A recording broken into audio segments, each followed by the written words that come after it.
En esta ocasión nos encontramos con Erwin Gustavo Flores, un experto en supply chain y sobre todo liderazgo. Tiene bastantes artículos en LinkedIn y ha pasado por industrias transnacionales grandes acá en Bolivia.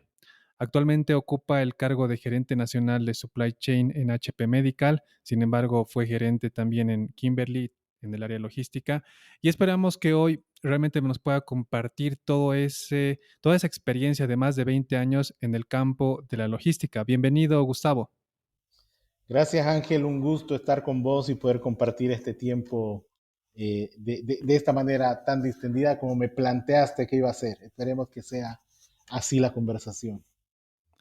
Así será, Gustavo. Y bueno, para que la gente te conozca más, ¿nos podrías comentar quién es Gustavo Flores?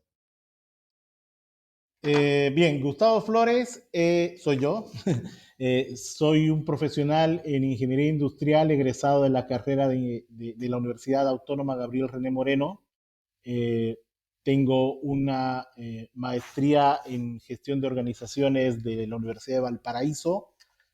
Tengo una especialización en supply chain por el INCAE Business School y tengo muchas otras estudios que han dado formalidad, vamos a decir, a mi background académico, pero esa es la parte, la parte profesional, digamos, ¿no? La parte eh,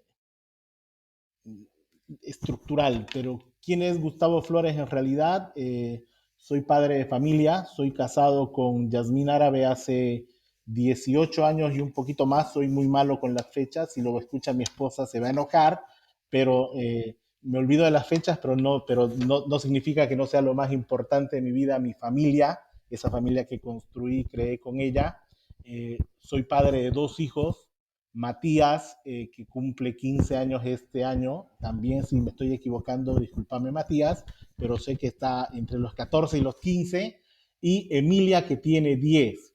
Eh, entonces, ese soy yo, soy un padre de familia, soy un profesional que disfruta mucho lo que hace, que disfruta mucho lo que hace para poder ser ejemplo en su casa, para poder dejar un legado en las personas que conoce, y al final creo que es lo que cuenta y es lo que me define, ¿no? ¿Qué cargos ocupé? ¿Qué posiciones obtuve? ¿Cuánto sé o cuánto no sé? Para mí queda realmente en la anécdota, porque y recuerdo la primera vez que tuve una entrevista de trabajo con el ingeniero Fernando Velarde en Industrias del Mueble Roda, 21 años atrás, y él me preguntó cómo me veía en el futuro, la pregunta clásica de reclutamiento, ¿no? Y yo le decía, yo no sé cómo me veo en 5 años, solo sé que quiero que cuando alguien me vea en la calle, diga, ah, ahí está Gustavo Flores, trabajé con él y me dejó algo diferente en mi vida, marcó mi vida. Tenía 22 años cuando hice esa declaración de misión de vida y hoy a mis 45 años la sigo manteniendo. O sea, si hay algo que quiero ser, es una persona que ayude a las demás personas a ser mejores, ¿no? Y en el campo de la logística me ha permitido hacer eso, pero es como que el instrumento ha sido la herramienta para cumplir mi misión. Entonces, ese es un poco Gustavo Flores, si lo definimos en cortito y rápido, Ángel. Gracias, Gustavo. Sé que vamos a hablar bastante de liderazgo, que es uno de los fuertes y fortalezas que tienes tú en tu experiencia profesional. Pero antes de entrar a ese punto, y es una pregunta que es muy común en este podcast, porque la mayoría, bueno, una gran mayoría, no un 100%, que están en el campo de la logística son ingenieros industriales. Y como ingenieros industriales, porque yo igual soy uno de ellos, es bien complicado el escoger cuando ya sales graduado. ¿Qué hago? ¿Me voy a la banca? ¿Me voy a seguridad industrial, calidad, producción, logística? ¿Cómo tú pasaste por ese proceso? ¿De dónde nace esa pasión a la logística y cómo son tus primeros pasos en este rubro? Sí, a ver, en mi caso vengo de una familia de ingenieros por tradición, ingenieros químicos y en este caso. Así es que siempre tuve como que un poco la presión de seguir el área de la ingeniería. Mi padre ingeniero químico, de los 7 hermanos que son ellos, 4 eran ingenieros químicos, así es que siempre tuve mucha cercanía a lo que significaba la ingeniería. Pero la ingeniería química para mí no era mi vocación porque sentía que era una ingeniería que estaba muy encasillada y era muy enfocada simplemente en lo que es transformación de procesos, ¿no? Y no digo que no me guste, de hecho, es parte de del por qué soy ingeniero, porque eh, siempre he creído que los ingenieros tenemos que debe ser la vocación, el entender y el poder de alguna manera controlar y poner a la naturaleza al servicio del ser humano, ¿no? Y un poco para mí era eso, el entender los procesos de transformación.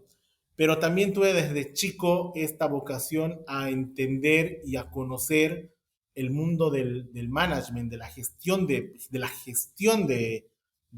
procesos, que no es lo mismo que el control de los procesos o la ejecución de los procesos.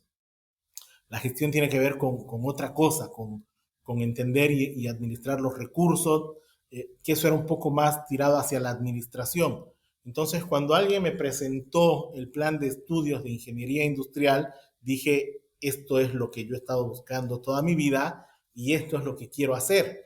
Y ahí es como tomé la decisión de estudiar ingeniería industrial y creo que no me equivoqué porque si bien hoy y creo que es una corriente que en algún momento va a volver, porque estos son ciclos que tienen los mercados, las economías y los perfiles profesionales.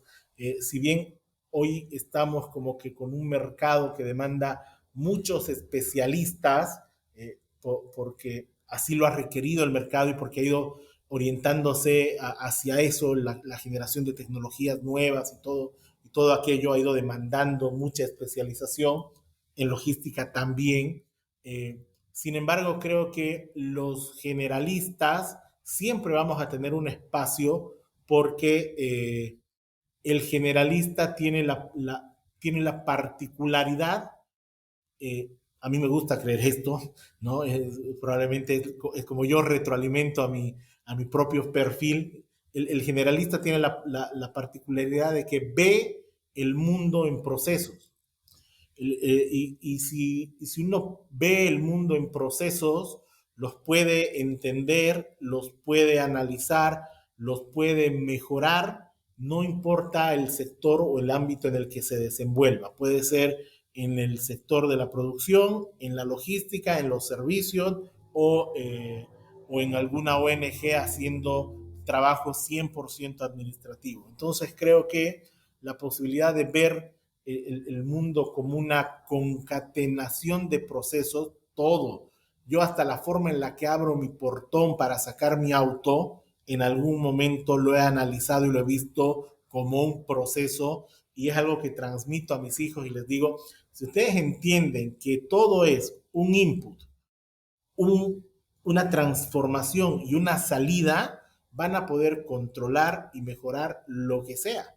Lo peor que te puede pasar es que no sepas de dónde sale algo ni cómo apareció, pero si dos de esas tres variables las conoces, la tercera la deduces, la calculas, lo que sea. Entonces creo que esa visión de entender el mundo como procesos a mí me ha servido muchísimo y eso lo aprendí y creo que es lo que más me dejó mi formación académica como ingeniero industrial. Excelente.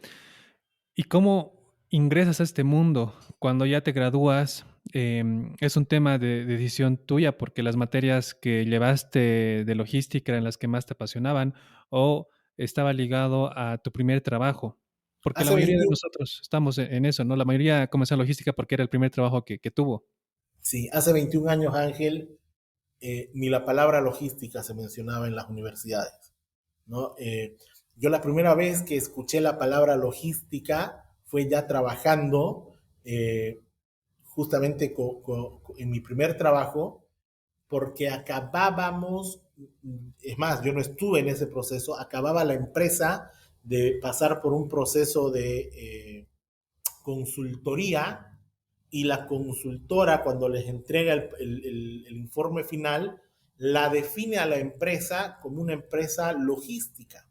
Yo trabajaba en empresa de servicios Roda, que es una unidad de negocios del grupo Roda, que en ese momento, y hoy siguen, eran los encargados de proveer madera a las empresas que transformaban la madera, tanto a Cimal como a IEMERA, Industrias del Mueble Roda. Entonces, evidentemente era una empresa logística, que su rol era proveer de materias primas a las otras dos fábricas, pero fue la primera vez que escuché el término, porque algunos siempre habla de logística como cuando llevar materiales y traer materiales, pero la gestión logística como hoy se le entiende y el agregar valor en ese movimiento de materiales, para mí fue algo que encontré luego de haber salido de la universidad. Así es que no fue en la universidad. En la universidad, es más, cuando, cuando uno hace como que la cronología de cómo han ido avanzando los procesos, voy a poner un ejemplo, los S&OP, ¿no? Que hoy incluso ya es como hablar de términos de hace 10 años en el mundo, pero que en Bolivia están empezando a llegar y que ya hoy están sobrepasados. Cuando yo estudié, lo que se hacía era planificación de la producción, ¿no? Y cuando uno ve los libros, esa es como que la prehistoria de estos procesos. Entonces no había y no era parte de un concepto la logística. ¿Cómo llego? Llego porque fue mi primer trabajo. Llego sin saber lo que me iba a encontrar. Llego porque quería ponerme en actividad, necesitaba ponerme en actividad profesional y la verdad es que tuve la fortuna de caer en una gran compañía rodeado de grandes líderes que me fueron dando de nuevo. Creo que no es tanto lo que sé, sino lo que hicieron de mí como persona estos líderes también, ¿no? Entonces, si me preguntas qué aprendí, no pasa por cuántas fórmulas en Excel aprendí a hacer, o si aprendí a hacer macros, o si empecé a encontrar o a descubrir los procesos de gestión de la calidad, que fue parte de lo que cuando uno habla, es decir, sí incorporé muchos conocimientos duros en esa formación, pero con lo que yo me quedo y lo que realmente hizo la diferencia en mi formación fue en la calidad de líderes que tuve y cómo me enseñaron a situacionarme como líder también, entender el sentido de urgencia. El sentido de urgencia no te lo enseñan los libros. Entender el rol de facilitador para que los equipos logren alcanzar objetivos. Eso no te lo enseñan ni los libros, ni los manuales. Eso es algo que lo aprendes si tienes un buen mentor y lo transmites y vos también te conviertes en un buen mentor. Es casi un arte, ¿no? Es un arte de aprendiz maestro y luego eres maestro y tendrás tus aprendices. Eso es, creo, lo más valioso que a mí me ha dejado transitar por, de nuevo, la logística ha sido la herramienta, no el fin. Excelente. Como comencé al inicio de la grabación, tu perfil es súper sin liderazgo y los conceptos que manejas son clarísimos y están eh, ahí a una palabra tuya. Hay un concepto que me gustaría podamos compartir a nuestra audiencia y es, ¿tú cómo nos darías en estos siguientes minutos coaching del concepto de sentido de urgencia? Porque se lo menciona bastante en las industrias, sin embargo, no todos lo aplican como deberían. Sí. Eh, Mira, era el 2 de enero, no recuerdo el año, pero ha debido ser entre el 2002 y el 2005, 2 de enero, o sea, al día siguiente de la fiesta de Año Nuevo. Teníamos que entrar por primera vez en la historia de la empresa a un campamento forestal en enero, que es época de lluvia, y es la época en la que normalmente las operaciones forestales están suspendidas, porque es una actividad por zafra y que empiezan a partir de mayo, cuando deja de llover, y se extienden hasta octubre, noviembre, que empieza la época de lluvia. Y nosotros habíamos quedado con un saldo de producción por procesar en los aserraderos y en las eh, concesiones forestales, y no había otra opción que entrar en enero, si no poníamos en riesgo los contratos que tenía la fábrica de muebles con las cadenas en Estados Unidos y en Europa para provisionar de muebles a estas cadenas, importantes cadenas, y contratos también importantes, por lo tanto no había otra opción. Pero ¿cómo vamos a entrar en enero si en enero nunca se ha entrado? No es lo que pasa, no, nos va a ir mal, etcétera, etcétera. No, si nos dijeron que vamos en enero, vamos en enero. Este muchacho tenía 23 o 24 años y estaba al frente de esa expedición, vamos a decir. Salimos cinco, una caravana de 5 trailers, llevando incluso un aserradero, porque había que cambiarle el volante a un aserradero, así es que era una caravana de 5 trailers completamente cargada y como 40 personas que teníamos que entrar a iniciar operaciones.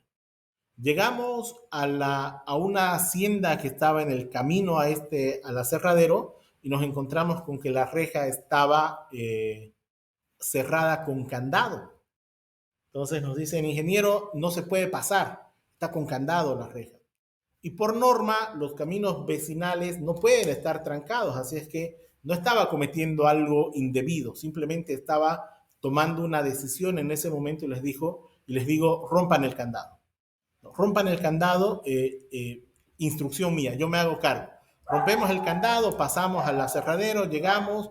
La cuestión es que hasta en la noche llega otra camioneta y el dueño de la hacienda lo estaba buscando al responsable que rompió el candado porque quería ajustar cuentas con él. Estamos hablando de el monte, gente que es con muchas historias alrededor, y me decían, ingeniero, váyase, por aquí hay un camino alterno, mejor es que huya, mejor es sobrevivir. Yo les decía, no puede ser, voy a ir a hablar con esta persona, con el dueño de esta hacienda. Y agarro la camioneta que teníamos asignada y le digo al chofer que me lleve. Pero ¿cómo vamos a ir? Estamos yendo a la boca del lobo. Hay que ir, hay que hacer frente a la situación. Vamos. Y nos fuimos. Yo no sabía qué me iba a encontrar.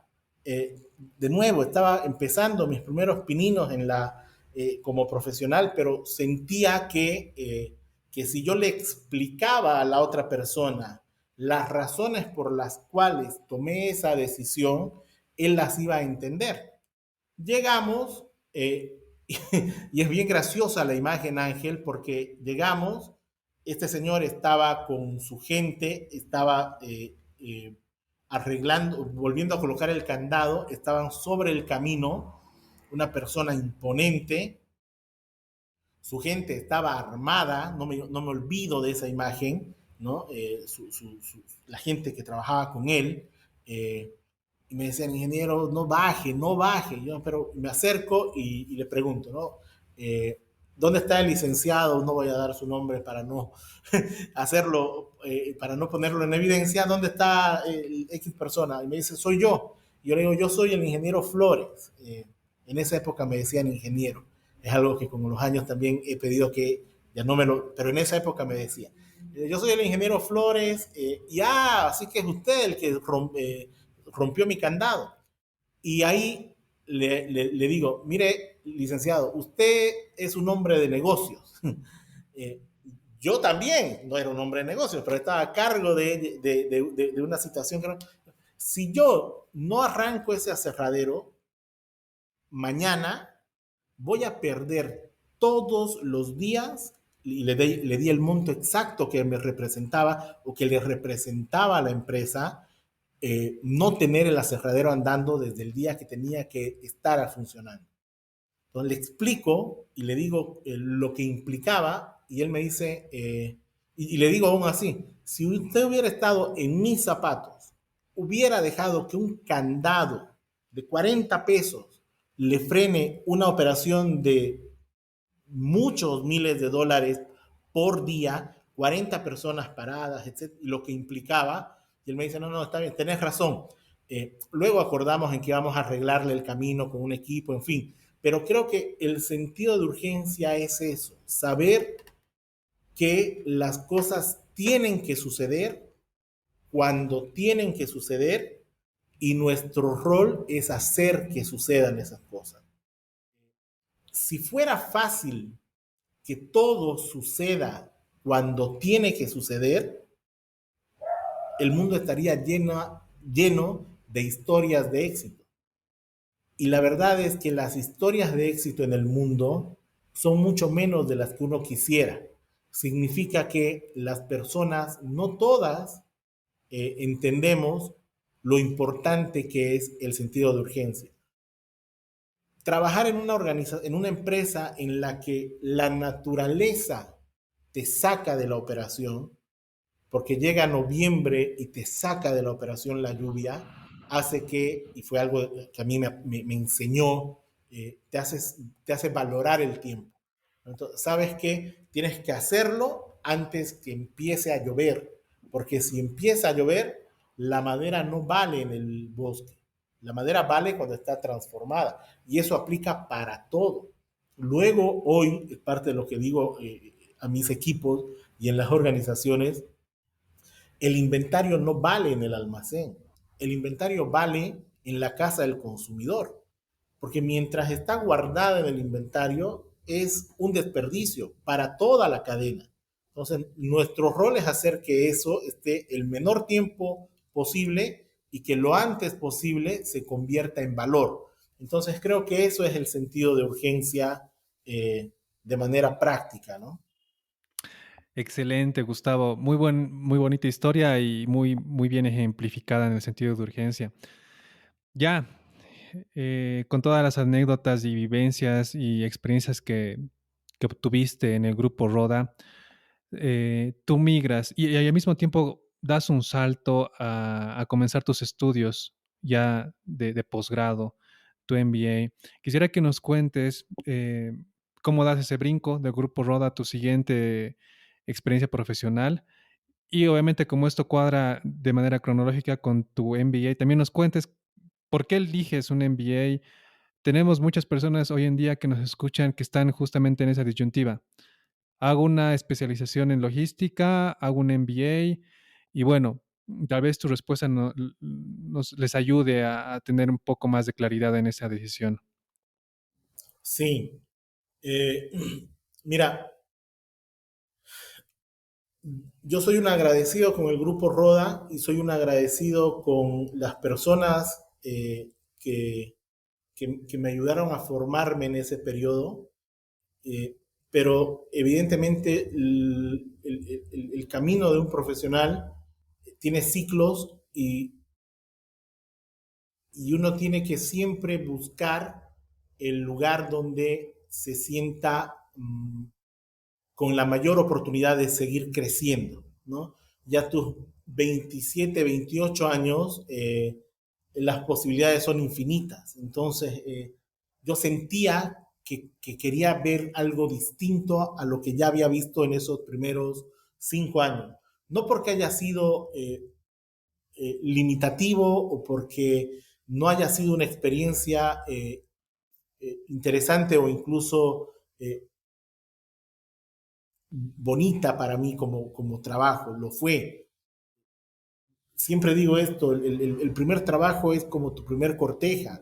O sea, si tuviste una buena experiencia, si tuviste una muy buena experiencia con tu primer trabajo, así si fue tu primera relación, una muy buena experiencia, es muy probable que las próximas, tu actitud frente a tu empleador también sea muy favorable porque te trataron bien desde el inicio, ¿no? Y yo he tenido la suerte de que donde he estado en la relación empleado-empleador, he recibido muy buen trato, que me parece que es además fundamental para el desarrollo y el desenvolvimiento de la persona y del potencial que uno puede tener.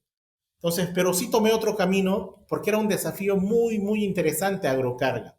Agrocarga, que fue el segundo trabajo, la segunda empresa en la que participé, era un proyecto de operador logístico cuando el concepto de operador logístico en Bolivia tampoco estaba ni familiarizado ni siquiera incorporado. Es más, yo fui gerente general de Agrocarga sin saber que estaba gerenciando un operador logístico, porque todos estos conceptos aparecieron después, e incluso en la academia los conocí después.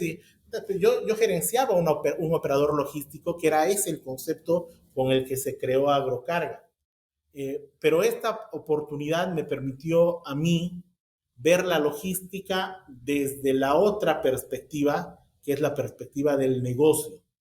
Eh, la logística como usuario es de una forma que es valiosa, es como la conocen las organizaciones, pero la logística como negocio la conocen los operadores logísticos.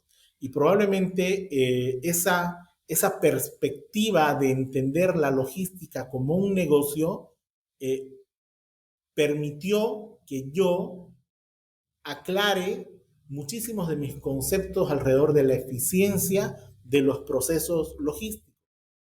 Porque solamente aquel que tiene que dar cuentas de una PIL, ¿no? De una PIL ante un directorio, sabe lo que cuesta lograr los resultados de una PIL.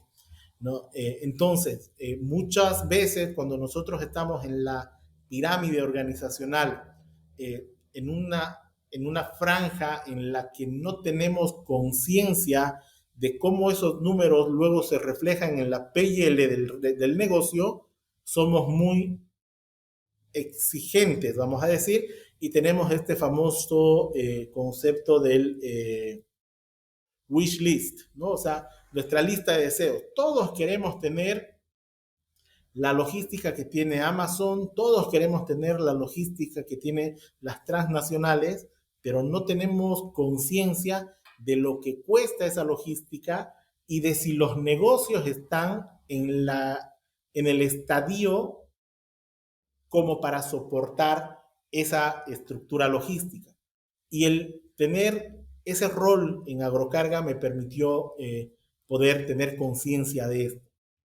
Y obviamente al estar ya a cargo de una gerencia general, necesitaba complementar mi formación con conceptos ya de dirección. Por eso es que opté por la... Por, y yo no estoy en contra de la mayoría de los jóvenes que inmediatamente después de terminar el pregrado optan por un MBA, porque creo que el MBA es como que es una formación complementaria que le sirve a todas las profesiones.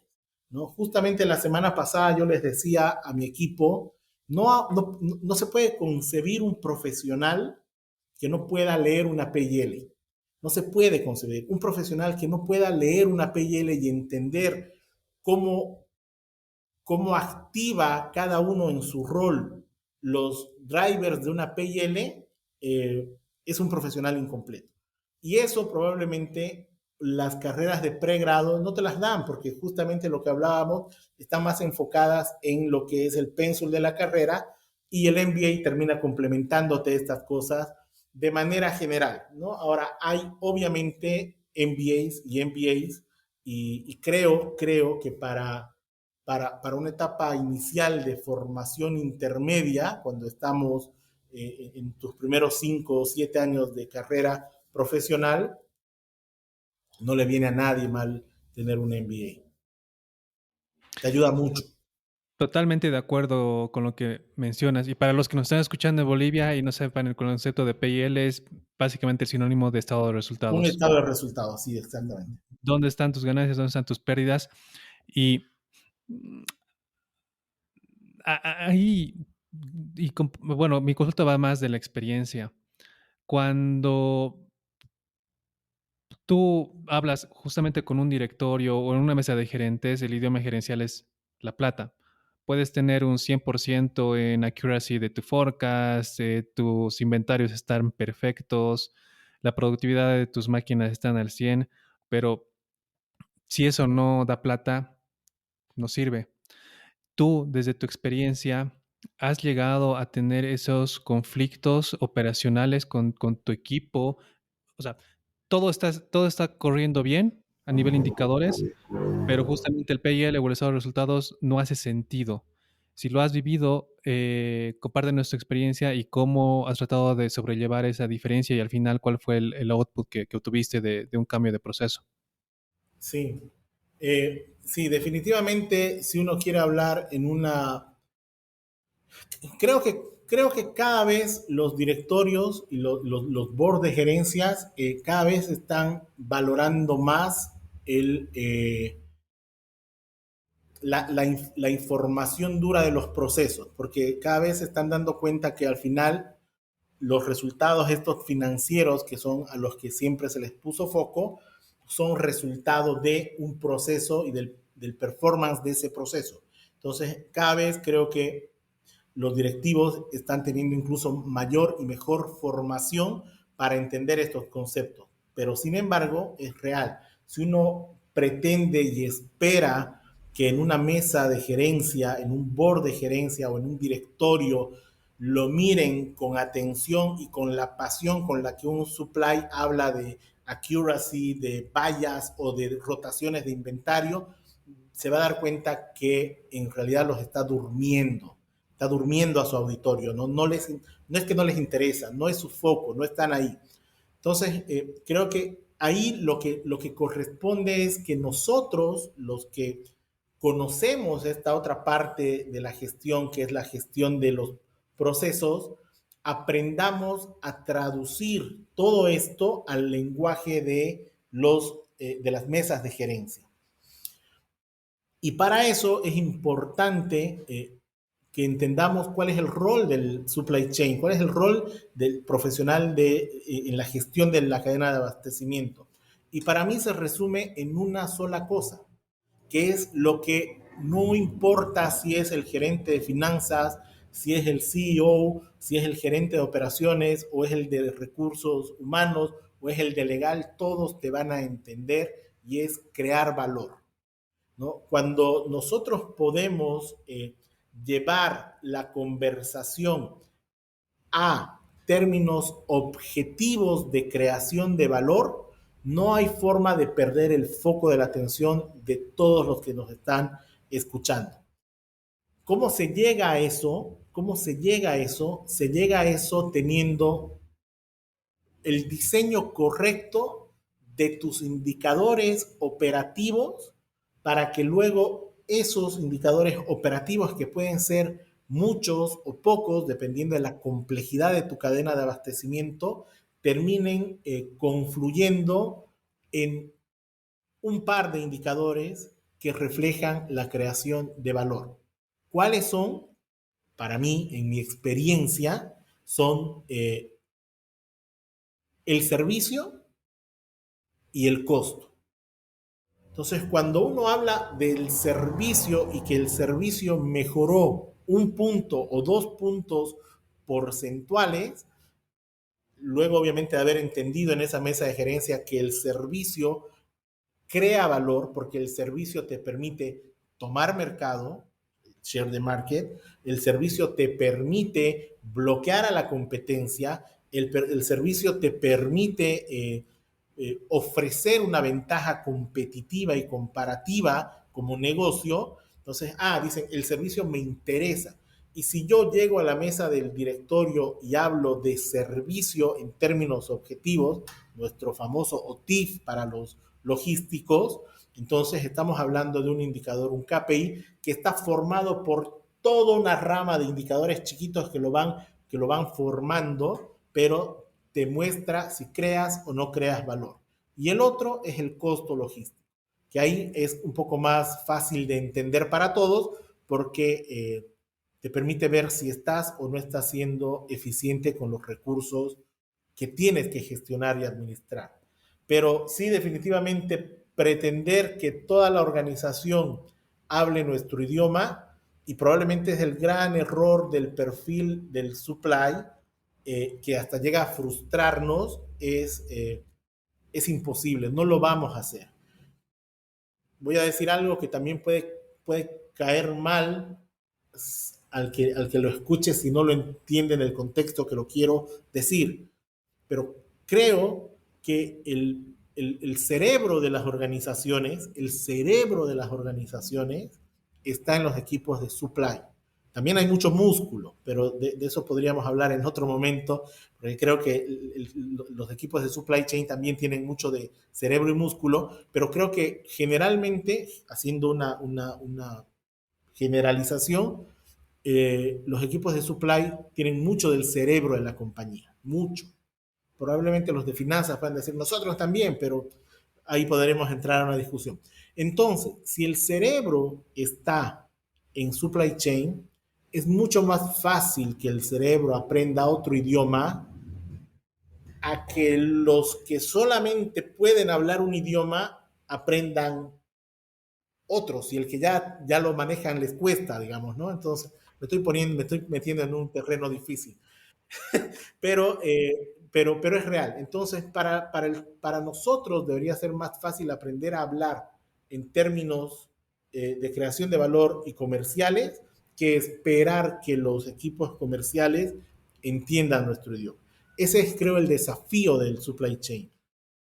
Y no es menor, no es menor, porque a veces nos bloqueamos frente a esa necesidad y esperamos que la organización se acomode a esos nuestros KPIs, nuestros indicadores, que son hermosos, nosotros los entendemos, los vivimos, pero la organización espera que le mostres si estás o no estás creando valor. Y al final hay que aprender a hablar en esos términos y llevar el esfuerzo y el trabajo del equipo a esos términos para que se valore. Porque otra de las frases muy comunes es los equipos de supply chain son como los arqueros. O sea, nadie los nota, pero solo hasta cuando les hacen los goles. Y nadie se acuerda de la cantidad de goles que atajaron y salvaron. Es probablemente que sea real, es probable que sí. Pero yo creo que el rol del supply chain, de los equipos de supply chain y del líder, porque allí de nuevo entra el rol del líder, es hacer visible el esfuerzo de su equipo. Y aquí un poco de marketing nunca queda mal, porque si hay un equipo que administra problemas, es el equipo de supply chain. Que la organización sepa que estás administrando problemas. Porque lo otro que pasa es que tenemos un perfil de mártires. Un perfil de mártires y que, puta, lo que callamos las mujeres más o menos, ¿no? La Rosa de Guadalupe. Entonces, que la organización sepa cuántos problemas estás administrando y que valoren ese esfuerzo que hace el equipo, porque si uno contara, todos tenemos anécdotas para contar, no de lo bueno que hicimos, sino de las cosas que evitamos que pasen, que nunca se sabrán, porque las evitamos. Nunca, sí, el hubiera no existe, es real, no existe. Pero en algún momento hay que decirle a la organización, si no hubiéramos hecho esto, hubiera pasado esto. Y esto pasó porque tenías un equipo de supply cuidándote el arco. Es parte de lo que tenemos que aprender los supply chainers a vendernos mejor. Concuerdo muchísimo contigo y simplemente voy a complementarte con un libro que lo escribe Eliyahu Goldratt, que titula La Meta, donde básicamente te dice en su conclusión, la meta de toda la compañía es ganar dinero. Entonces, hablemos ese idioma, entendamos ese idioma y es muy difícil para los supply chains. Y mira, todo lo que nos has dado a conocer hoy es súper valioso. Y hay harto más que conversar. Voy a tratar de sacar lo más importante que sé que les va a servir a todos los que están liderando o comenzando a liderar o van a liderar en el futuro. Y es supply chain con finanzas y supply chain con comercial. Para comenzar con supply chain y finanzas. Em, ya entrando un poco más a detalle al tema operativo, ¿qué recomendaciones tú das a los que nos escuchan para que exista esa sincronización? Porque, a ver, estás hablando, y concuerdo mucho contigo, que somos el cerebro. El mayor input para el estado financiero va a venir, bueno, de las industrias que están en administrando inventarios, del inventario. Tu cash flow va a venir desde las órdenes de compra, tu planificación de la necesidad de dinero como empresa del futuro va a venir de tu área de planning, de supply chain. Entonces, tal cual como tú lo expresas, somos el cerebro, pero siempre hay ese disconnect donde no entienden. Para tú convencer a los encargados, gerentes, jefes de finanzas, cuando estabas dando tus primeros pasos, ¿cuáles fueron tus errores y cómo llegaste a tener esa conexión supply chain finanzas? Ya después de esa respuesta te doy la pregunta de supply chain comercial. Sí, mira, eh, qué interesante pregunta porque yo creo que lo que más le interesa al equipo de finanzas o a la gente de finanzas es,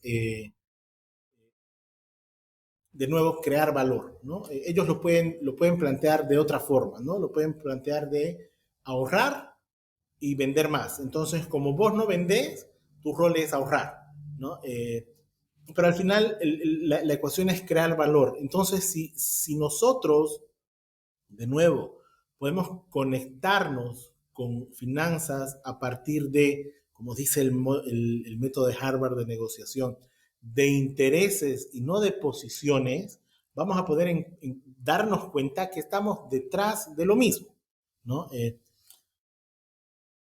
Y a finanzas no va a haber nada más hermoso para sus oídos que decirles, yo te voy a cuidar esa parte de la PL que es todo debajo de ventas hasta el GP, hasta el margen bruto. Todo. Entonces, si finanzas ve y entiende, que lo entiende cuando lo ve así, que el custodio de toda la parte del costo, de toda la parte del costo, es supply chain, empieza a tener un sentido de valoración a este equipo diferente. Pero para eso, el equipo de supply chain también tiene que darse cuenta y entender su rol, y esto es importantísimo, y yo lo recalco muchísimo con mis equipos. Cuando uno ve la cadena de valor de las organizaciones, eh, tenemos al cliente al inicio, al cliente al final, eh, ventas, todo lo demás es supply chain, todo lo demás. Tiene otro nombre, pero todo lo demás. Los demás procesos pueden llamarse estratégicos, de gestión, de apoyo, lo que sea, no hacen parte de la cadena de valor. Entonces, yo puedo tener una organización sin gestión de recursos humanos, puedo. Va a estar bien gestionada, es otra cosa, pero puedo. ¿Puedo tener una organización sin ventas? No puedo. Es la razón de ser. ¿Puedo tener una organización sin una cadena de abastecimiento? No puedo. No puedo. Y eso no significa que no terciarice mis procesos logísticos. Pero si vendo manzanas, tengo que tener las manzanas y tengo que saber cómo las consigo, cómo las traslado, etcétera, etcétera. Entonces, cuando finanzas entiende la importancia del rol de supply chain, automáticamente lo ve como un aliado, automáticamente. Y del otro lado tiene que pasar lo mismo. Del otro lado uno tiene que hablar con finanzas como su aliado y no como el portero o como el dueño de la caja fuerte con el que uno va al choque.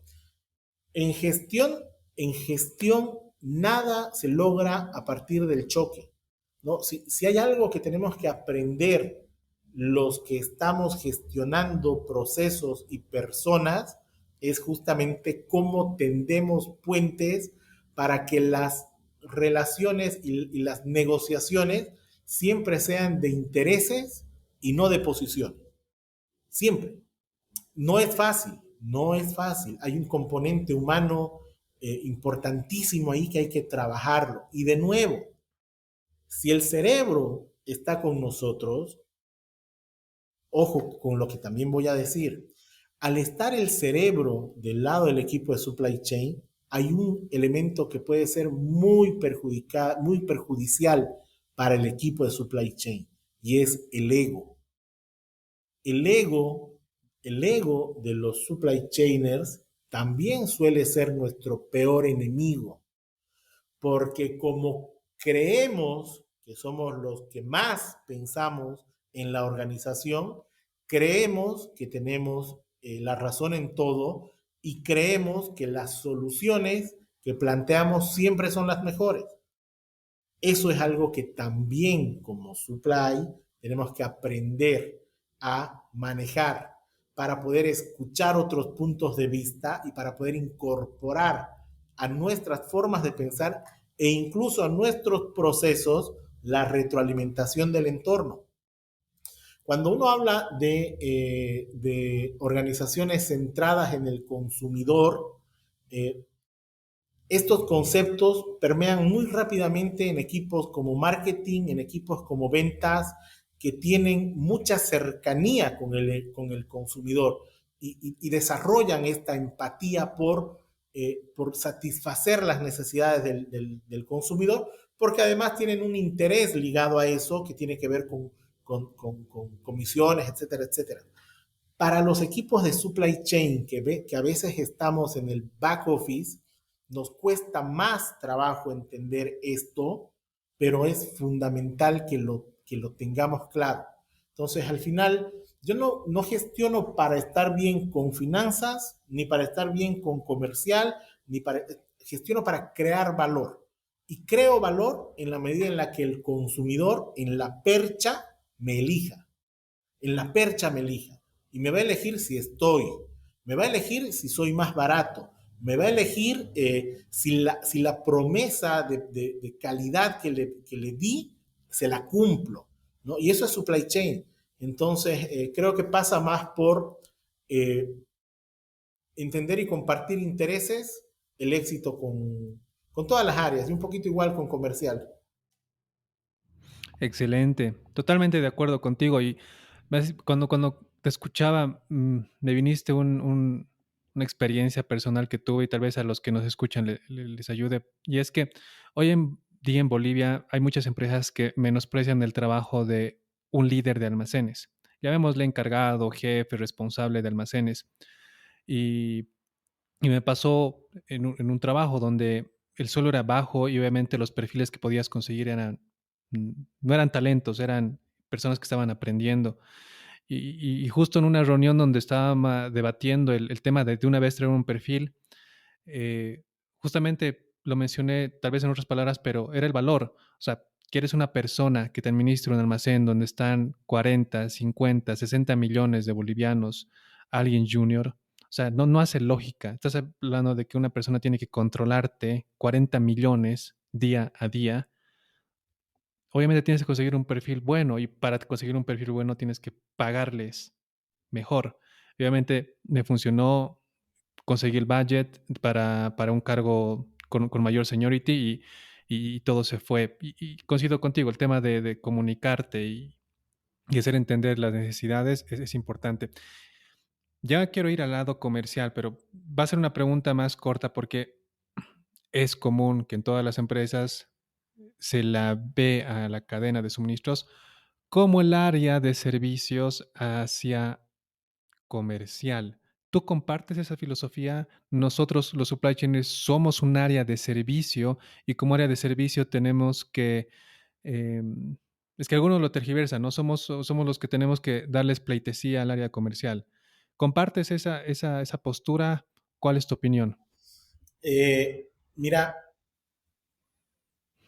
no sé si comparto porque no sé, no. A ver, yo sí tengo muy claro que el supply chain o la cadena de abastecimiento, todos los procesos y los equipos vinculados a supply chain, somos un área de servicio.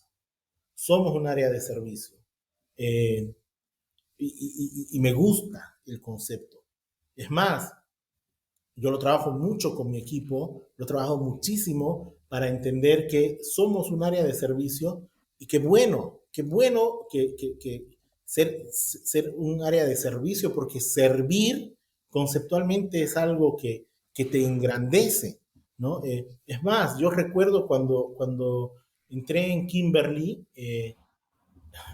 vamos a hablar luego un poquito de esto de los perfiles también, pero cuando entré en Kimberly, mi palabra era, eh, tenemos que servir hasta que duela, como la Madre Teresa de Calcuta. La Madre Teresa de Calcuta decía, el servicio tiene que ser hasta que duela. Eh, y creo en eso, creo que tenemos que ser un área de servicio y servir hasta que duela. Y eso lo tiene incorporado el logístico en su ADN.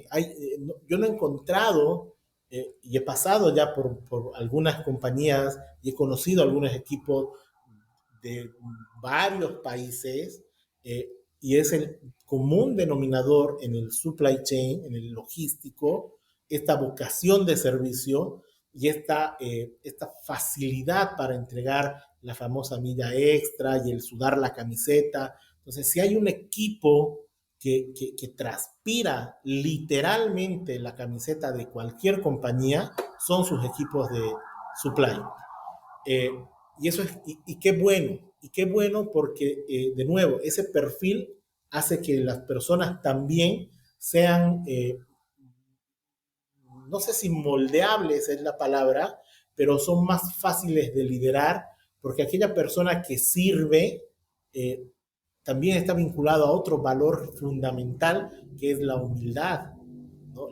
Porque para servir hay que tener humildad, como lo hizo el carpintero que lavó los pies de sus discípulos, ¿no? Entonces, la humildad y el servicio son dos valores fundamentales. Lo que no se puede confundir es la humildad con humillación y la humildad con falta de amor propio o con falta de empoderamiento o con falta de seniority, ¿no? Entonces, un equipo humilde, pero empoderado. Un equipo humilde, pero con alto seniority. Un equipo humilde, pero que sabe que es el responsable de eso que te acababa de decir.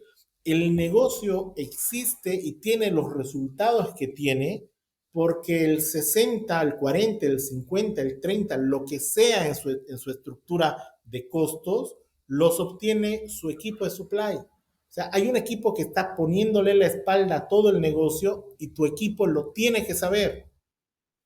Si el negocio no lo reconoce, es rol del líder hacerlo reconocer y ponerlo sobre la mesa y llevar y constituir al equipo de supply como una de las prioridades de la organización. Yo siempre digo, y tiene que llegar son dos vedettes en un equipo. El 9 que mete los goles y el medio campo como estilo Macherano. O sea, yo me imagino a mi equipo que todos son Macherano, que se le están rompiendo para evitar los goles, pero salen jugando, ¿no? Y son el primer punta de lanza para empezar la jugada que termina en gol. Y tu equipo se lo tiene que creer. Y ese es el rol del líder. Y el otro rol del líder es que mientras haces que tu equipo lo crea, tienes que hacer todo el lobby para que la organización lo reconozca. Porque si no, tampoco vive el ser humano de palmaditas en la espalda. O sea, las palmaditas en la espalda están bien para el inicio, pero en algún momento se tiene que reflejar en condiciones adecuadas para trabajar, en el reconocimiento al talento y en todo aquello que es parte de la teoría de incentivos. Las personas trabajamos por algo, y dependiendo de nuevo en qué nivel estemos, vamos a buscar diferentes cosas. Entonces y ahora que trabajamos con tanto millennial, a mí me tocó muchos, me imagino que vos estás en ese rango de edad, eh, eh, daba en algún momento un speech así de motivación y todo, vamos por más, y que casi como Leónidas en 300 y a morir por el rey, y termino mi speech esperando que todos estén listos para morir por mí, digamos, ¿no? Todos a defender al líder, y me dice una muchacha, tendría 22 años en ese momento ella, recién egresada. Me dice, Gustavo, hermosas tus palabras, pero ¿y nosotros qué vamos a recibir? ¿No? Entonces, esto me pasó hace como unos 7 años. Estaba liderando un equipo nuevo, donde había mucho joven y era un equipo con el que no había trabajado antes. Se incorporó a mi scope de liderazgo. Y me lo dijo con tanta soltura y con tanta franqueza, y además Kimberly tenía esa ventaja de que se gestionaba desde la horizontalidad, sin jerarquías y demás, que me desinfló el speech, ¿no? O sea, yo que estaba acostumbrado en los centros de distribución a hacer la arenda para que la gente muera hasta el último día despachando la última caja, el último día del mes, eh, ella ¡pam! Me desinfló el globo, qué lindo, pero yo qué voy a recibir. Y ahí también me di cuenta que es verdad, porque el líder no solamente puede dar palmaditas en la espalda, en algún momento tiene que traducir esas palmaditas en cosas concretas que son beneficios para su equipo. Y aquí un poco quiero volver a lo que mencionaste antes de los budgets para contratar talento. Y la realidad es que me ha tocado también, y un poco lo estoy viviendo ahora, las organizaciones están en estadios diferentes y las realidades también son distintas hoy que a lo que probablemente se vivía hace 4 o 5 años a nivel de organizaciones, de economía, etcétera, etcétera. Y eso ha reconfigurado todo. Eh, por eso es que también creo que las pequeñas empresas, las pymes y las empresas que están todavía en un camino de consolidarse y que no tienen los presupuestos para contratar talento, porque el talento es caro en todos lados, eh, tienen que optar a hacer canteras de talento, pero asumiendo también el costo que implica formar talento, ¿no? Y un poco, yo hago siempre mucha referencia al mundo del fútbol. Hay equipos que están para campeonar todos los años y compran los jugadores que ya están formados. No pierden el tiempo formando un jugador porque su objetivo es el campeonato. Pero hay equipos que su rol y sus presupuestos no les permite tener al mejor talento y es más, viven de formar talentos para venderlos, ¿no? Las organizaciones también van a tener que replantearse esto para poder empezar a hacer canteras de talento. Entonces, cuando uno se ve en la situación de decir, necesito el mejor talento, pero no lo puedo pagar, el rol del líder también va a pasar por, bueno, entonces voy a ir a buscar el mejor talento potencial para ir formándolo y yo ir transfiriendo parte de mi experiencia o la que tiene la compañía, sabiendo que voy a tener este ciclo de renovación permanente, ¿no? Pero si por no, eh, pero lo peor que puede hacer una organización es resignarse a no tener talento. Resignarse a no tener talento y plantearse es que no me alcanza para más. Siempre hay talento, barato, pero junior, al que hay que formarlo. ¿Se te va a ir? Sí, si no tenés las formas de retenerlo, se te va a ir. Pero es mejor tener a un Messi 2 años, a un Messi 2 años, que te ponga patas arriba a tu organización, porque tienen otra creatividad, otra visión, otra velocidad, que pasártela 10 o 20 años con recursos mediocres, porque también hay. Y es rol del líder también identificar eso. Es rol del líder identificar con qué talento cuenta. Y me decía un jefe antiguo, no antiguo por viejo, sino de algunos años atrás, eh, nada valida más a un líder que a quienes contrata y a quienes despide, ¿no? Porque el equipo en esas dos decisiones valida al líder, ¿no? Valida el líder, porque la gente sabe quién suma y quién no suma en un equipo, y el líder tiene que tener la capacidad de tomar esas decisiones. Y cuando uno incorpora a alguien al equipo, tiene que asegurarse de que sea alguien que va a sumar.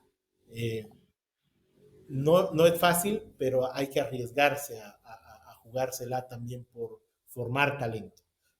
No por tener el talento ya probado, que es caro. Es caro, lastimosamente es caro el talento. Y no todas las organizaciones, porque estoy pensando en los que nos escuchan y dicen, pero es que yo no puedo pagar un talento formado y ya cotizado en el mercado, pero sí puedo ir a la universidad, a las universidades y tener un programa de atracción de talento bueno, asumiendo que tu rol va a ser solo formarlos para después. Que hay muchas organizaciones que lo hacen, ¿no? Hay empresas que captan talento bueno, lo forman y saben que se les va a ir. Correcto. Comparto todo lo que mencionas. Creo que a muchos de los supply chainers nos ha tocado, nos va a tocar vivir el tema de lidiar con el talento, con un presupuesto muy ajustado. Y coincido contigo, el tema de la formación te ayuda bastante a eliminar esos gaps y, como voy a utilizar tus palabras, no ser el mártir de la historia o del equipo.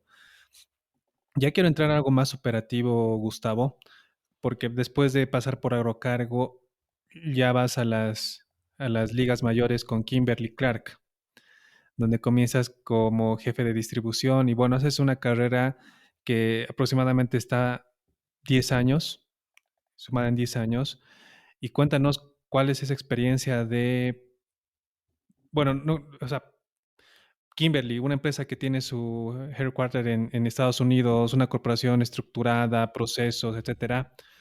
Obviamente ha debido ser un cambio positivo y muy grande de las industrias que venías, que son unas empresas nacionales, que todavía están en crecimiento, no tienen esa estructura y esa estructura corporativa. Coméntanos tu experiencia sobre Kimberly, cómo fue tus años allá. Sí, definitivamente, tal como dijiste, fue jugar en las ligas mayores, fue entrar a una forma de gestionar los procesos, los negocios, que solo lo había visto en los libros, y ahí también empecé a entender y y a volver a confiar en lo que me habían enseñado en los libros, porque muchas veces lo que estudiaste y está en la teoría de los libros, eh, por las razones que sea, muchas veces creo yo por paradigmas, las organizaciones locales no lo aplican o no lo terminan de aplicar, sobre todo en temas de organización, en temas de métodos, en temas de gobernanza, ¿no? De estructura como compañías. Eh, y en Kimberly Clark estaba todo eso que los libros mencionan. Eh, Había un director que decía, nosotros estamos en una compañía supremamente organizada y yo realmente no he visto en ninguna otra organización el nivel de organización que tiene esta corporación. Me imagino que es similar a otras corporaciones porque hay que entender también, en el caso de Kimberly son 150 años y están en 178 países. Entonces, la única forma de durar 150 años y estar en 178 países es tener claramente estructurada la manera en la que se hacen negocios. Eh, primer principio o de las cosas que uno se lleva cuando sale de estas organizaciones es la seguridad. O sea, no hay nada, absolutamente nada por encima de la seguridad de las personas. Entonces, cuando uno entra a una organización en la que desde el CEO, que no lo viste nunca, pero te habla cada 3 meses y te habla, ¿no? Te habla y algunas veces hasta te saluda en alguno de los chats que hay, pero desde el CEO hasta el último empleado de la compañía saben y viven como valor principal la seguridad de las personas. Uno dice, esto es algo distinto, porque la prioridad número uno son las personas y su seguridad. La segunda prioridad más importante, y es lo que sostiene a estas organizaciones en el tiempo, es la ética en los negocios. Entonces, te trabajan y te entrenan para tener ética en todo lo que haces. No significa que no haya alguien que no lo cumpla, porque si uno revisa en el Internet se va a encontrar con casos de cosas que no son éticamente correctas, pero han sido separados de la organización y ha pasado en muchas transnacionales, pero vamos a decir, la manera en la que esperan que los funcionarios se comporten es dentro de un marco ético, los famosos códigos de conducta, ¿no? Entonces, la seguridad, la ética y el compromiso con los valores. En el caso de Kimberly eran cinco. Pensar como cliente, ganar consistentemente, eh, desarrollar talento, mejora continua y tomar decisiones. Cinco, mira, hace un año que ya no estoy en Kimberly, pero los tengo interiorizados.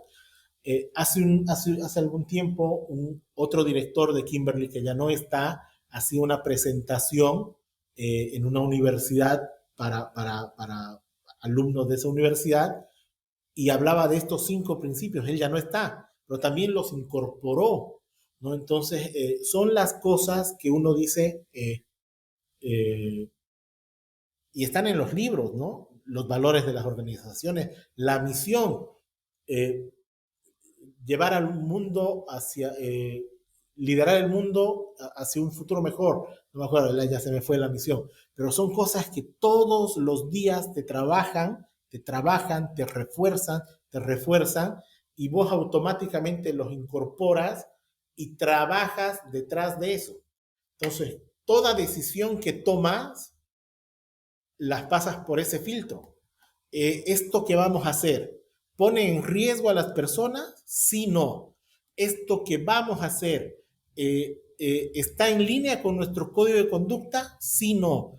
¿Esto que vamos a hacer está alineado con nuestra misión? ¿Está alineado con nuestra visión?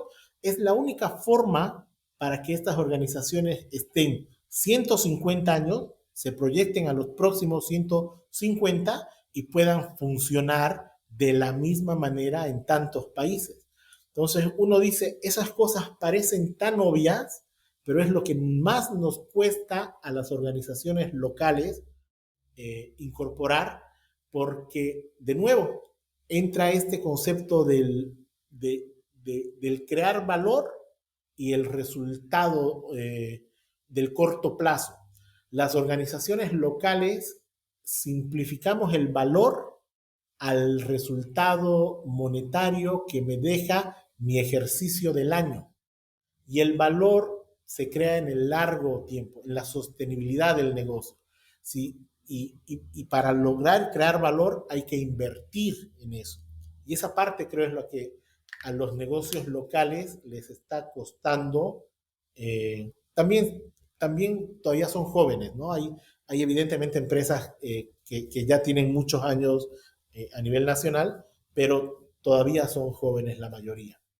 Pero creo que ese es lo que más me dejó el pasar por una transnacional, el incorporar esos conceptos, el entender que lo que sea que uno haga tiene que estar enmarcado en un marco que es la ética, la seguridad, los valores, el por qué, que es la misión, ¿no? Que hoy está también muy de moda, pero de nuevo, cuando uno vive en organizaciones que lo viven, entiende y se da cuenta que es real, la gestión con un propósito. Totalmente de acuerdo. Y algo que podría acotar es cómo esas corporaciones también crean un ecosistema dentro de un país. Yo conozco profesionales de Kimberly que los admiro mucho y son compañeros míos. Realmente tienen otra visión y se nota, porque han venido de esa cultura. Eh, y es lo que va dejando esto, ¿no? Esas personas que obviamente ya van a otra industria y tratan de transformar con todo ese conocimiento estas pequeñas, medianas empresas. Una vez tú ya acabas tu carrera profesional en Kimberly, saltas hace muy poco a HP Medical, ya como gerente nacional de Supply Chain. ¿Cómo vives esta transición y cómo estás liderando ya otro mercado? Porque es un mercado totalmente distinto, con diferentes complejidades, con diferentes equipos e inclusive organización y cultura. Sí, la verdad es que, y esto también lo quiero compartir porque creo que es un aprendizaje y le puede servir a muchas personas, y es, mi salida de Kimberly no pasa por una decisión personal o algo planificado. Eh, Pasa por una reestructuración dentro de esta corporación, de la que hemos hablado tan bien, pero que al final no deja de ser también un negocio en el que hay que alcanzar resultados, y eso es importante que todos lo tengamos eh, claro, lo que hablabas al inicio con este libro, ¿no? De que al final las organizaciones eh, quieren rentabilidad, y es real, al corto o al mediano o al largo plazo, pero al final tienen que ajustarse y acomodarse, y en esos ajustes y en esos acomodos, en esta coyuntura que pasó, nos tocó a muchas personas dentro de este equipo de Kimberly en toda Latinoamérica salir sin que estén nuestros planes, ¿no? A partir de una reestructuración. Y eso también nos situó en un contexto en el que, como este libro, un clásico del ¿Dónde quedó mi queso? O ¿Quién se llevó mi queso? De un día a otro, replantearte dónde está el queso, ¿no? Y qué hago para reinventarme o replantearme. eh, y eso le puede pasar a cualquier persona en cualquier momento, no importa cuánto talento tengas y no importa cuán valorado puedas estar en cualquier organización. Los cambios son permanentes, y así como uno propuso y llevó adelante cambios que probablemente pudieron haber afectado o afectado en este caso a algunas personas, cuando esos cambios te tocan, no puedes tener una actitud distinta frente al cambio que la que siempre has tenido, que es promoverlo, ¿no? Yo creo en el cambio, creo y estoy seguro que solo lo que cambia, o en este caso lo que evoluciona o lo que se adapta, es lo que continúa. Entonces, cualquier escenario de status quo en el tiempo muere. Eh, y uno lo tiene que asumir también para uno. Entonces, si te mueven el queso, qué bueno. Pero si no te mueven el queso, movételo vos también. Si vos revisás un poquito mi trayectoria, te vas a fijar que mis ciclos son de cada 4 años. Cada 5 años estoy haciendo algo diferente. Eh, en los 10 años que estuve en Kimberly también tuve ciclos de 3 a 4 años con cambios de roles y de posiciones. Y eso es importante porque, de nuevo, lo que no se mueve y lo que no cambia termina estancándose, y no es bueno para el profesional. Eh, entonces, frente al cambio hay que adaptarse, y a mí me tocó adaptarme primero porque en los primeros 4 meses que quedé sin trabajo, me propuse emprender y lo hice, ¿no? Hoy tengo una muy pequeña empresa de fabricación de muebles que la hice en tiempo récord porque me habían movido el queso y no podía quedarme parado sin hacer nada. Esa situación que me tocó vivir validó lo que siempre había sido mi speech, mi discurso, y me hizo sentir muy bien, ¿no? Porque hoy cuando miro hacia atrás y hago el recuento de cómo pasé ese momento que fue crítico, porque estamos hablando de que tu estabilidad familiar, todo puede estar en riesgo al quedar desempleado en medio de una pandemia y en medio de una turbulencia que hoy tiene el mundo, que te genera una incertidumbre total. Entonces, cuando yo miro hacia atrás y digo, ¿cómo reaccioné a ese escenario? Y reaccioné con acción, reaccioné con ejecución inmediata, reaccioné con sentido de urgencia, me siento feliz, ¿no? Digo, soy coherente, que es otra de las cosas que tiene que tener un líder, coherencia. Porque si entre lo que dices y lo que haces no hay una accuracy, no te van a seguir. Eh, entonces cuento esto porque me hace sentir bien además, ¿no? De que pude moverme muy rápido.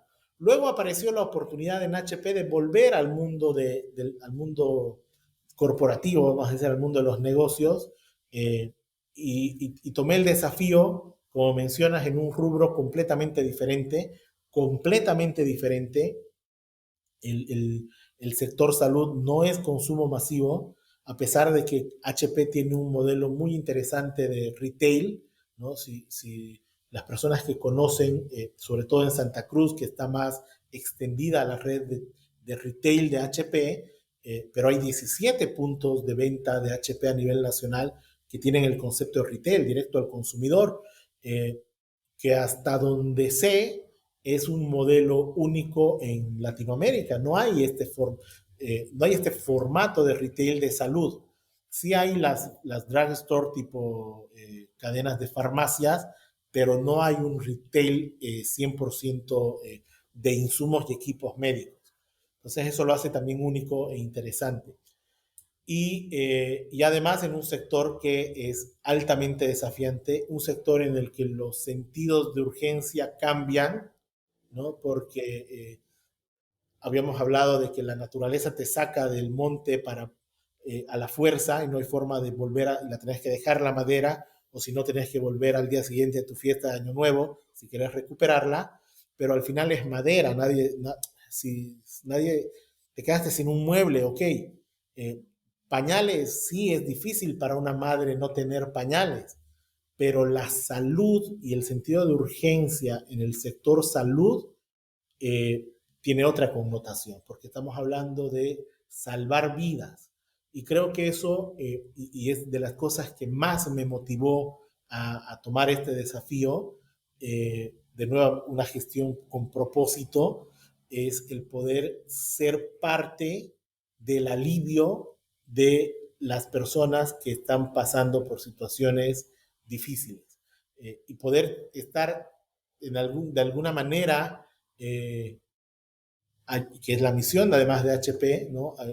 Aliviar a las familias, te hace sentir muy bien, ¿no? Me gusta, o sea, disfruto el poder ser parte de ese sector de la industria, que es la salud.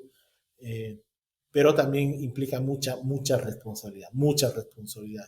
He visto en el tiempo que estoy, eh, para mi equipo y también para los equipos comerciales, no hay domingos, no hay feriados, hay una urgencia, hay algún paciente que tuvo una emergencia traumatológica por un accidente y no está en el hospital lo que se necesita, entonces hay que abrir los almacenes a la hora que sea, el día que sea, porque hay una vida que está en riesgo, ¿no? Entonces, es de mucha responsabilidad, es de mucho servicio de nuevo y lo disfruto mucho porque es parte de lo que decidí que quería que sea mi vida profesional, ¿no? Algo que tenga sentido. Y en eso estoy. Y me da la oportunidad también de formar gente, un poco lo que te hablaba antes, ¿no? De si no podemos tener al talento ya consolidado, porque me hubiera gustado traer a todo mi equipo de Kimberly, pero claramente no hubiera habido el presupuesto para pagarlo. Entonces hay que armar otro equipo y también ese es un desafío y es un gusto que hacía mucho no lo tenía, ¿no? De ir construyendo un nuevo equipo y consolidando un nuevo equipo con talento de primera clase que me he encontrado, con un equipo formidable.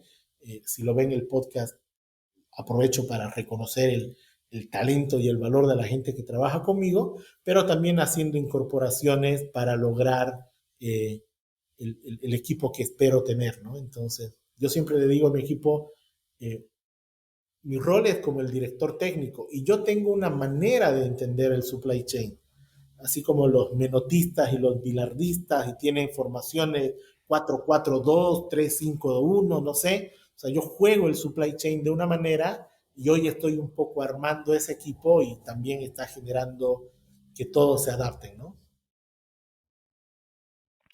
Excelente, realmente toda tu experiencia profesional y tu background es único y quiero conectar, porque hay un artículo que escribiste en LinkedIn, todo esto que hablas de liderazgo y lo pusiste textual, si me piden que haga girar al mundo en el sentido contrario, pueden estar seguros que mi equipo por lo menos lo intentará.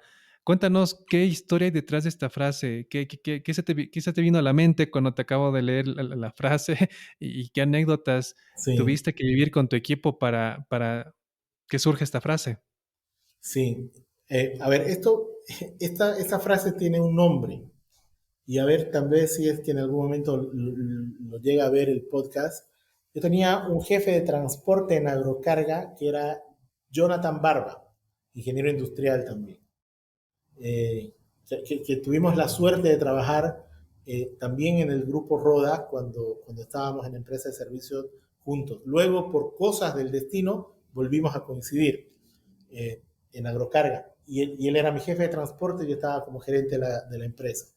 Y Jonathan tiene o tenía, espero que lo siga manteniendo, un enfoque en hacer que literalmente vos le podías pedir que haga girar el mundo en otro sentido y iba a ver la forma de hacerlo. Entonces,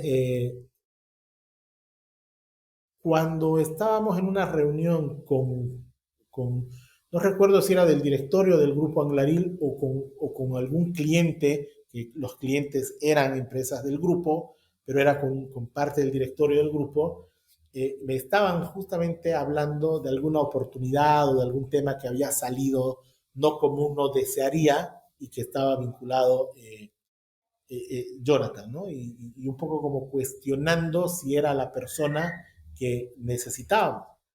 Y ahí es donde yo les salió la frase, ahí es donde salió la frase.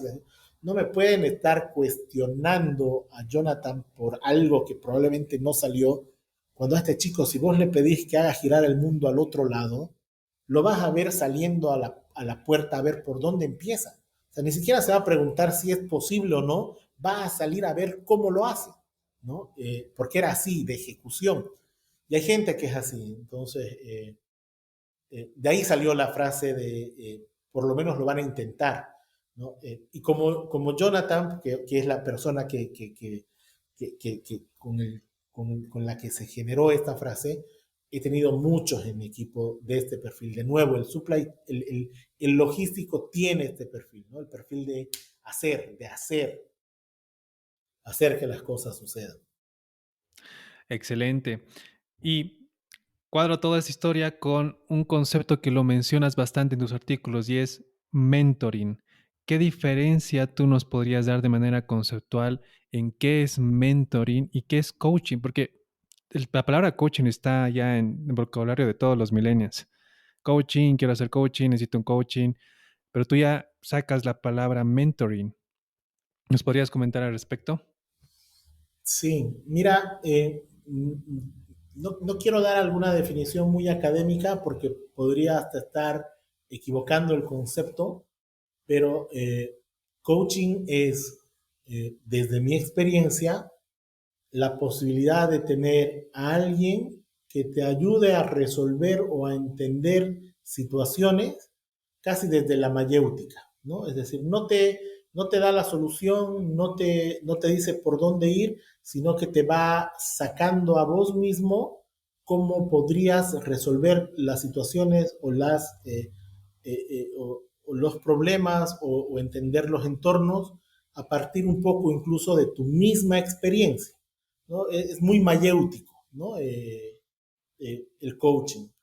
El mentoring es para mí un proceso en el que un mentor empieza a vaciar su experiencia hacia un mentí.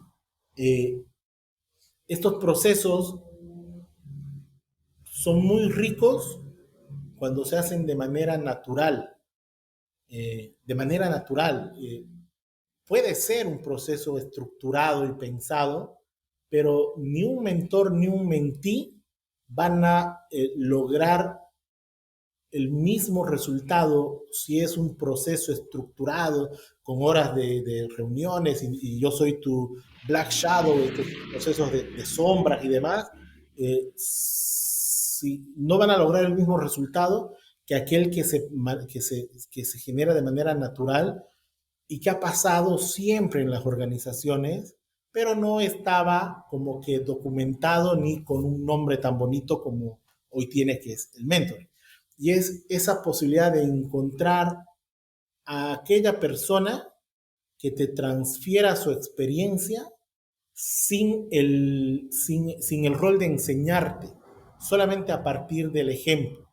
Un poco como decía San Francisco de Asís, vamos a predicar, y salía y daba una vuelta por el pueblo y volvía, y sus discípulos le decían, pero Francisco, dijiste que íbamos a ir a predicar, y les decía, pero ya lo hicimos, porque es walk the talk, ¿no? Es hacer para que te vean en el hacer y aprendan contigo, ¿no? Creo que eso es mentoring. Yo tuve la suerte, la fortuna de haber encontrado grandes mentores. eh, el primero, de nuevo, mi primer jefe, porque lo que te decía del primer trabajo, fue y es eh, mi gran mentor. Hace poquito hablábamos y estoy ya esperando poner fecha para nuestra próxima reunión, pero es una persona que aprendí muchísimo desde la naturalidad. No armamos un proceso de mentoring, pero también lo escribía en ese artículo que mencionas. Yo me busqué y me generé los espacios. Yo empezaba mi día en su oficina, un poco para alinear con mi jefe qué quería, porque creo que no hay nada más importante que estar alineado, ¿no? Para que vayamos tras lo mismo. Y terminaba mi día en la oficina de mi jefe, para entender también cuál era su visión de lo que quería, cómo quería lograr los resultados del negocio. Y en esas reuniones informales hablábamos de todo, del negocio, pero sobre todo aprendía de ese lado humano que te mencionaba, ¿no? Cómo llevar los temas a un directorio, cómo interactuar con un directorio desde lo humano, cómo hacer visible el trabajo de tu equipo. Y me di cuenta el rol del líder, que no era pasar instrucciones, sino esto, hacer visible el esfuerzo de su gente, hacer eh, hacer que las palmaditas se conviertan luego en algo concreto, porque tiene un rol político el líder con la dirección, con el negocio, que solo se logra si lo ves a tu jefe en acción, ¿no? Y eso creo que es mentoring. Muy buena definición, Gustavo. Realmente está para realmente encajonar esa parte que acabas de mencionarlo y compartirlo con todo el mundo. Ya voy a ir con las preguntas de cierre. Y bueno, esa pregunta todo el equipo de Supply Chain la realizó por todo tu background y es, ¿cómo ves tú la cadena de suministros en Latam, no en Bolivia? Porque Latam somos muy parecidos en países con algunas pequeñas diferencias. En los siguientes 5 años, Sí, mira, yo creo que justamente estamos entrando en un escenario de muchísima oportunidad para Latinoamérica, pero de muchísima oportunidad. Creo que no habíamos estado como región en un escenario tan potencialmente favorable como en el que estamos empezando a ingresar desde la perspectiva de la logística y desde la perspectiva de los negocios también.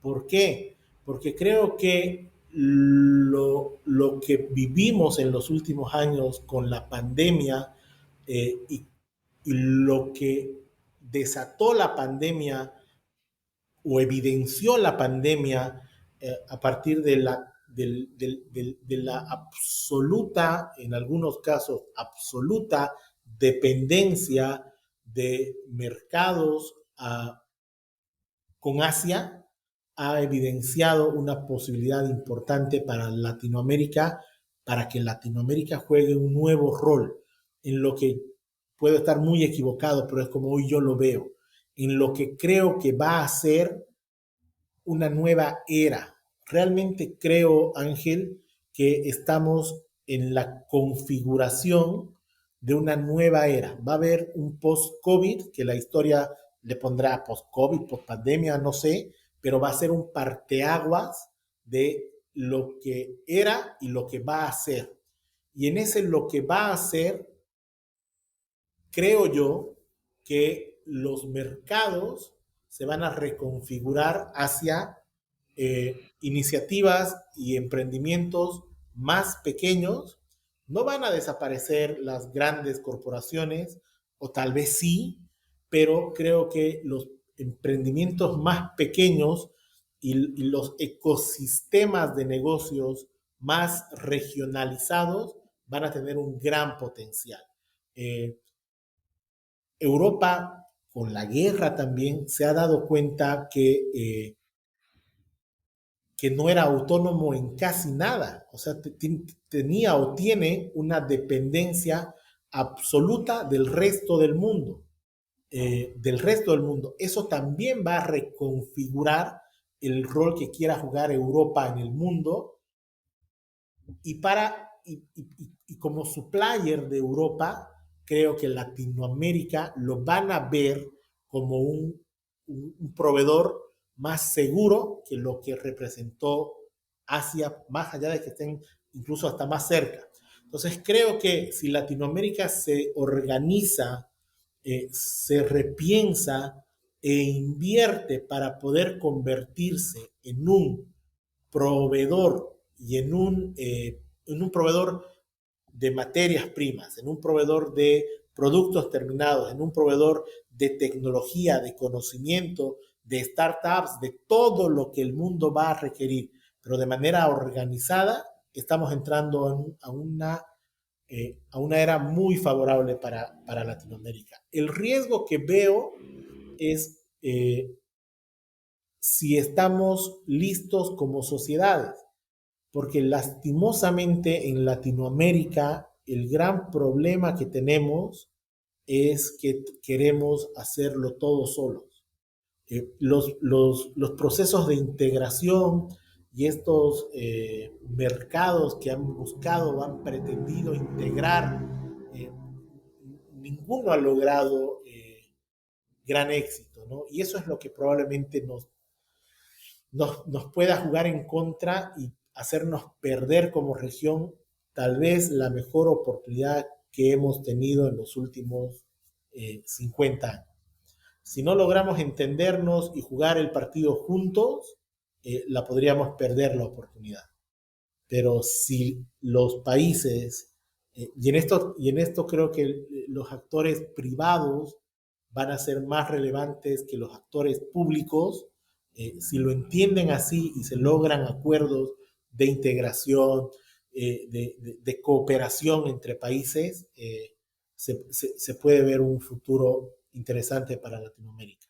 Pero no va a ser fácil de nuevo, ¿no? Porque hay que superar muchas barreras, que los latinoamericanos nos las ponemos nosotros, porque vos decías clarito, somos iguales. Yo he tenido la posibilidad de trabajar con equipos desde de México para abajo hasta la Argentina, de todos los países de Latinoamérica, y son más las cosas que nos unen y que nos hacen iguales que las que nos diferencian. Pero por alguna razón, a nivel de estructuras políticas, no nos podemos poner de acuerdo. Algo que cuando tú expresas este punto del trabajo en equipo y cómo tenemos que unirnos como latinoamericanos, lo primero que se me viene a la mente es un párrafo del libro de Sapiens donde justamente menciona que nosotros como humanos hemos llegado a evolucionar respecto a los demás porque podemos trabajar en equipo en grandes masas. Entonces, coincido totalmente contigo, hace mucho sentido el que no sabe su historia está destinado a repetirla y creo que va a ser un tema muy importante para los siguientes años. Ahora, por otro lado, lo que tú propones, algunos lo podrían inclusive etiquetar como una desglobalización. Y entiendo tu punto. Entiendo que al momento de mencionar de que hay dependencia, y eso lo vemos bastante en cadenas de suministros, hay economías que dependen del consumo de X materia prima. Por ejemplo, X país, su principal producción es el metal, y si el día de mañana el mercado del metal baja, estás hablando de que un 80% de sus ingresos se va abajo y todo un país se baja. Entonces, como hay esa dependencia en cadena de suministros, la, el nuevo orden va a hacer que cada región, me refiero a región a la TAM, no inclusive país, va a producir lo que necesita producir y consumir. O, ¿cómo lo planteas? Ese tema de desconexión desglobalización puede generar muy confuso y quisiera indagar Sí, más a fondo. sí, sí, y es que en realidad, Ángel, creo que aún está muy confuso, ¿no? O sea, al final estos ejercicios que uno hace de cómo podría configurarse el futuro eh, en este escenario en el que todavía está tan confuso y tan volátil el entorno, y en el que además todavía no está resuelto ni la pandemia ni el conflicto bélico en Europa. Entonces es un poco hablar adivinando, pero me la voy a jugar y sí este concepto de traer los mercados más cerca, para mí no es un desglobalizarse o desglobalizar la economía, sino es replantear esta globalización a partir más bien de mercados integrados.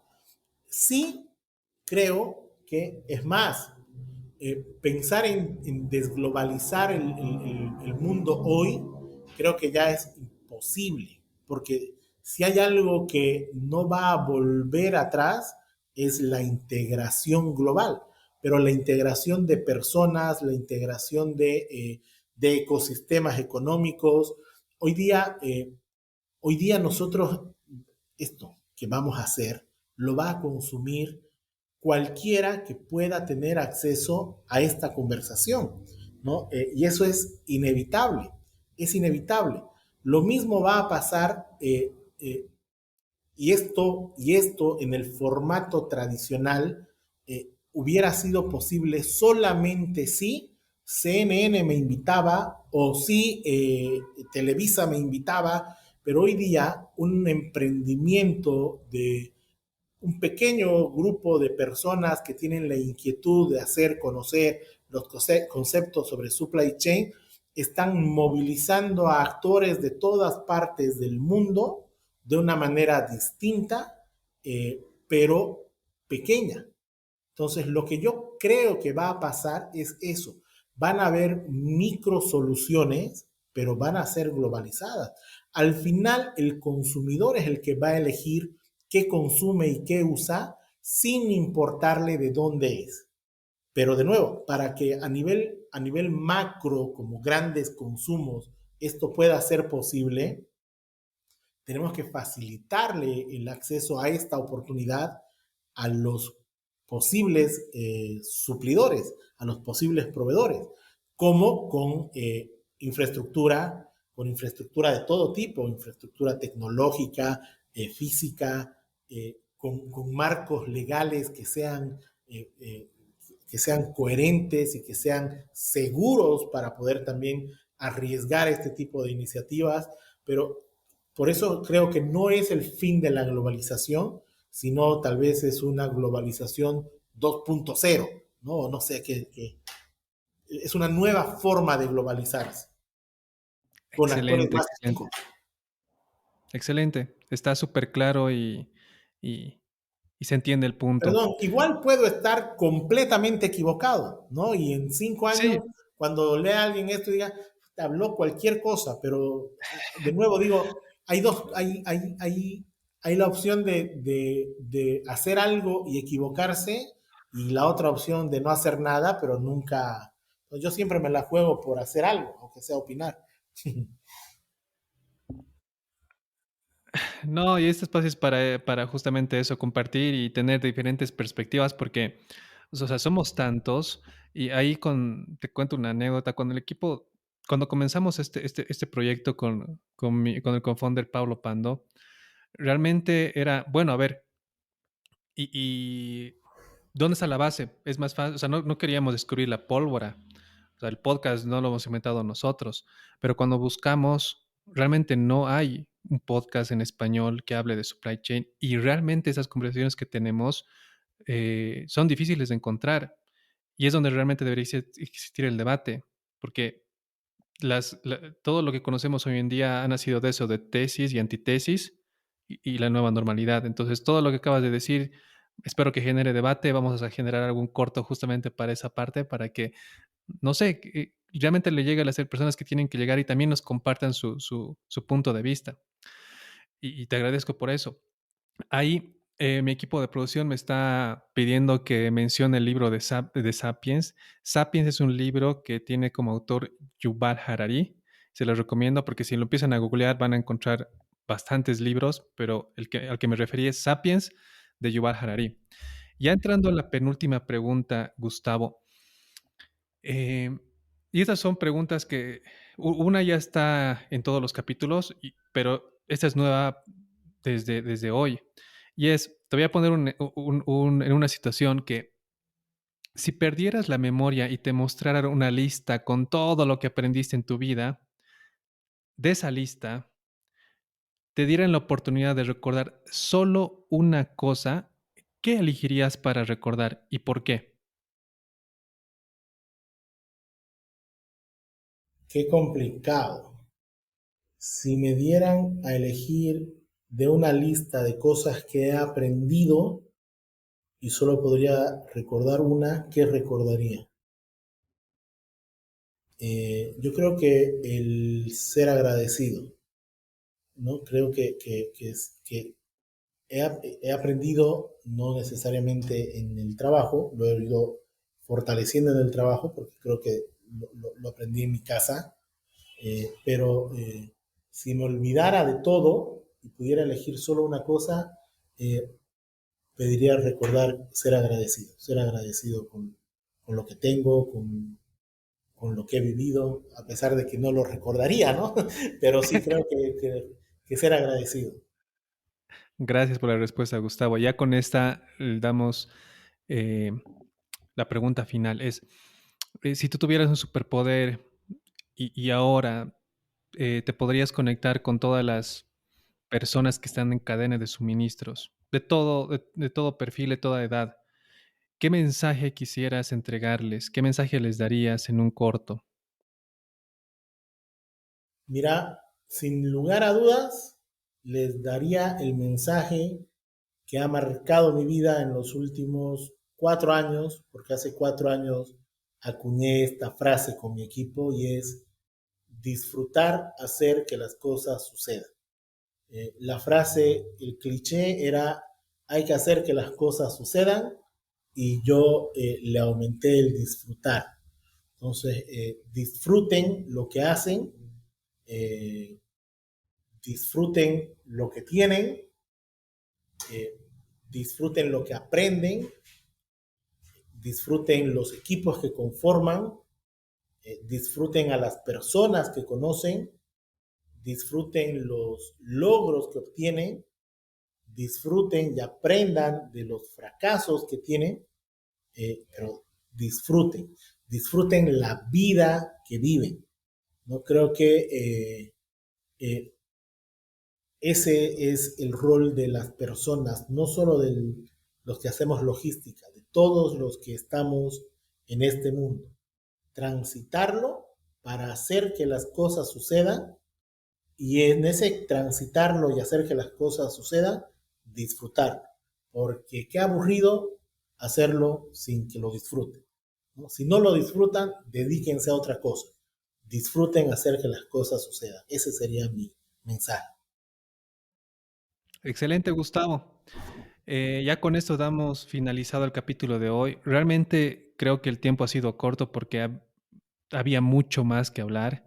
Lastimosamente es el tiempo que ya lo hemos alargado de un inicio, pero agradezco toda la amplitud en tus respuestas y toda la experiencia que nos has compartido. Está valiosísimo, eh, y sé que va a servir para bastantes generaciones todo lo que nos compartiste hoy, Gustavo. No, gracias a vos, Ángel. Un gusto haber podido compartir. Realmente cuando me llegó la invitación me sorprendió. Eh, y cuando me hablaron de que duraba una hora, dije, pucha, no sé qué voy a decir en una hora y tal como decir, quedó corto, muy agradable la conversación. Espero que le sirva a la gente, que lo disfrute como también yo lo he disfrutado y a tus órdenes para lo que necesiten en cualquier momento. Muchas gracias, Gustavo, y a todos los que nos están escuchando, también agradecerles por habernos seguido hasta el final. Si tú que nos estás escuchando sientes que este capítulo le va a ayudar a alguien en su carrera profesional o, o tiene sentido en lo que está haciendo, no dudes en compartirnos. Estamos en las redes de LinkedIn con el nombre de Supply Chainers, estamos en Spotify con el mismo nombre y en YouTube. Gracias, Gustavo. Espero encontrarnos en alguna otra ocasión. Gracias. Chao, chao.